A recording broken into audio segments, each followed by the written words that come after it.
So, three suspects who are accused of killing a young e-hailing driver appeared before the Pretoria Magistrate Court this afternoon, and they're being charged with murder and car hijacking. The three suspects have all abandoned their bail application because they are fearing mob justice.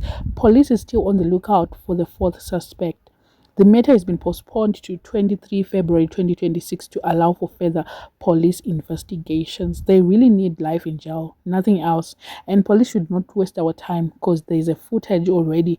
I don't know what investigations that they want to do, but I'm sure the footage played a big role. I'm just questioning myself, if the vehicle didn't have a dash cam, what was going to happen? They were going to get away with a crime. And to come think of it, how many crimes did they commit and then they got away with those crimes? Police should investigate on that. Whilst they are investigating, I think they should go ahead with this one. At least, I think this thing of them not wanting bail, they know they are guilty and people will not tolerate them.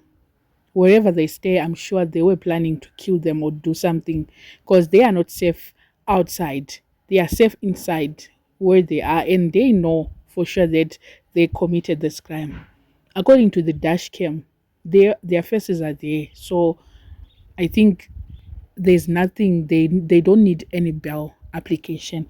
I think everyone should have a dash cam. At this moment, I feel like the police should enforce that every car, the metro police should enforce that every car should have one, because the hijackings that are happening every day, I think if everyone has a dash cam, it will lessen such crimes. I don't know what you guys think. Let me know in the comment section what are your thoughts on this one.